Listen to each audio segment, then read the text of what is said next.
இன்றைக்கி காலையிலே பார்த்தீங்கன்னா கோயம்பேடுலேருந்து சவிதா காலேஜ் ஒரு ட்ராப் போனாங்க. இந்த காலேஜ் பார்த்தீங்கன்னா ஒரு கோயில் அட்மாஸ்பியர் இருக்கும். இங்கே உள்ளே வந்துட்டாலே ஒரு கோயிலுக்குள்ள வந்து ஒரு ஃபீல் கொடுக்கும். இன்னும் வேலை வந்து முழுசாக முடியல.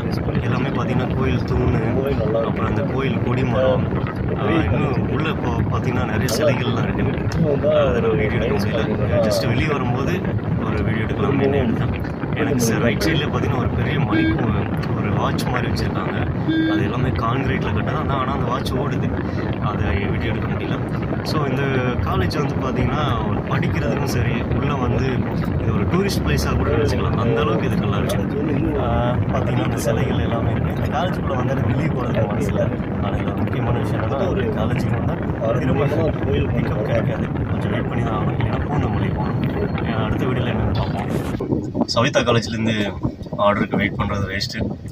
இங்கே நான் இது வரைக்கும் சவிதா காலேஜில் ட்ராப் வந்துட்டு இன்னொரு பிக்கப் எடுத்ததாக நான் இது வரைக்கும் எடுத்ததில்லை. இப்போ கிட்டத்தட்ட பூந்தமல்லி போகணும். பூந்தமல்லி இங்கேருந்து ஒரு அரௌண்ட் 10 கிலோமீட்டர் வரும். அங்கே போய் வெயிட் பண்ணணும். பூந்தமல்லியுமே பார்த்தீங்கன்னா கொஞ்சம் பிக்கப் கொஞ்சம் லேட்டாக தான் கிடைக்கும். ஆனால் கொஞ்சம் லாங்காக கிடச்சிரும். நேற்று எவ்வளோ பார்த்தீங்கன்னா ஒரு 4600 ரன் பண்ணியிருக்கேன். டெய்லியுமே 5000 டார்கெட்டில் சில டைம் அச்சீவ் பண்ண முடியுது, சில டைம் தாண்டியும் போகுது. இன்றைக்கி பார்ப்போம். 5000 இன்றைக்கி ரன் பண்ணி தான் ஆகணும், வேறு வழி இல்லை.